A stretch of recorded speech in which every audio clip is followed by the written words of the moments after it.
ಸರ್ಕಾರದ ಅತ್ಯಂತ ಪ್ರಮುಖ ಯೋಜನೆ ಆಗಿರುವಂತಹ ಗ್ಯಾರಂಟಿಗಳ ಪೈಕಿ ಶಕ್ತಿ ಯೋಜನೆ ಬಗ್ಗೆ ಈಗಲೂ ಕೂಡ ಎಷ್ಟು ಡಿಮ್ಯಾಂಡ್ ಇದೆ ಜನರಲ್ ಅನ್ನೋದು ಗೊತ್ತಿದೆ.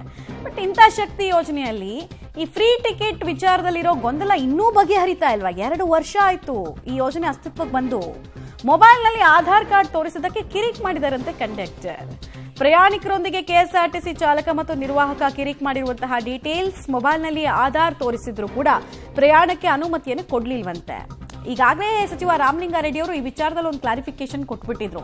ಮೊಬೈಲ್ನಲ್ಲಿ ಆಧಾರ್ ಕಾರ್ಡ್ ಡೀಟೇಲ್ಸ್ ಅನ್ನು ಕ್ಯಾರಿ ಮಾಡಿದ್ರೆ ಕೊಡಬೇಕು ಅವರಿಗೆ ಫ್ರೀ ಟಿಕೆಟ್ನ ಅಂತ.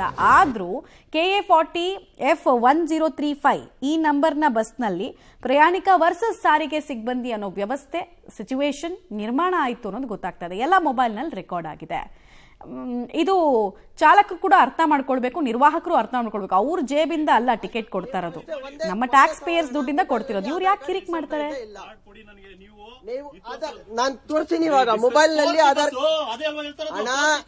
ಅಣ್ಣ ಮೊಬೈಲ್ ನಲ್ಲಿ ಆಧಾರ್ ಕಾರ್ಡ್ ಎಕ್ಸೆಪ್ಟ್ ಆಯ್ತಾ ಇಲ್ಲ ಅಣ್ಣ? ನಾನು ಒಂದೇ ಪ್ರಶ್ನೆ ಹೇಳ್ತಾ ಇರೋದು, ಮೊಬೈಲ್ ನಲ್ಲಿ ಎಕ್ಸೆಪ್ಟ್ ಆಯ್ತಾ ಇಲ್ಲ? ಕಾರ್ಡ್ ತೋರಿಸ್ತೀನಿ, ಮೊಬೈಲ್ ನಲ್ಲಿ ಆಯ್ತಾ ಇಲ್ಲ ಅಣ್ಣ? ಮೊಬೈಲ್ ನಲ್ಲಿ ಆಯ್ತಾ ಇಲ್ಲ ಅಣ್ಣ? ತೋರಿಸ್ತೀನಿ. ನಾನು ಏನ್ ಕ್ವಶನ್ ಹೇಳ್ತಾ ಇದ್ದೀನಿ, ಮೊಬೈಲ್ ನಲ್ಲಿ ಐತೆ, ನನ್ಗೆ ಎಲ್ಲ ಗೊತ್ತು. ಲಗೇಜ್ ನಲ್ಲಿ ಐತೆ ಅಣ್ಣ, ಬೇಕಂದ್ರೆ ಬನ್ನಿ. ಇಲ್ಲ ಆಗಲ್ಲ, ಇವ್ರು ಹೇಳ್ತಾ ಇರಲ್ಲ, ನಾನು ಹೇಳ್ತೀನಿ. ನೋಡಿ ಅಣ್ಣ, ಇಲ್ಲಿ ಬನ್ನಿ.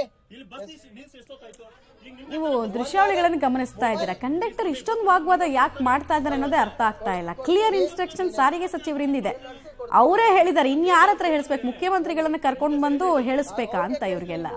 2 ವರ್ಷ ಆಗಿದೆ. 2 ವರ್ಷ ಆದ್ಮೇಲೂ ಇಂಥ ಗೊಂದಲಗಳು, ಇಂಥ ವಿಡಿಯೋಗಳು ಇನ್ನೂ ನಮ್ಗೆ ನೋಡೋದಕ್ಕೆ ಸಿಗುತ್ತೆ ಅಂದ್ರೆ ಒಂದು ಕಂಡಕ್ಟರ್ಗಳಿಗೆ ಒಂದು ದಾಷ್ಟ್ಯ ಇರ್ಬೋದು, ಏನಕ್ಕೆ ಇವ್ರನ್ನ ಫ್ರೀಯಾಗಿ ಕರ್ಕೊಂಡು ಹೋಗ್ಬೇಕು ಅಂತ. ಅದಕ್ಕೆ ನಾವು ಹೇಳ್ತಿರೋದು, ನಿಮ್ ಜೇಬಿಂದ ನೀವು ನಿಮ್ ಸಂಬಳದಿಂದ ಕಟ್ಕೊಡಿ ಅಂತ ಅಂತಿಲ್ಲ ನಾವು ಟಿಕೆಟ್ನ ಅಂತ.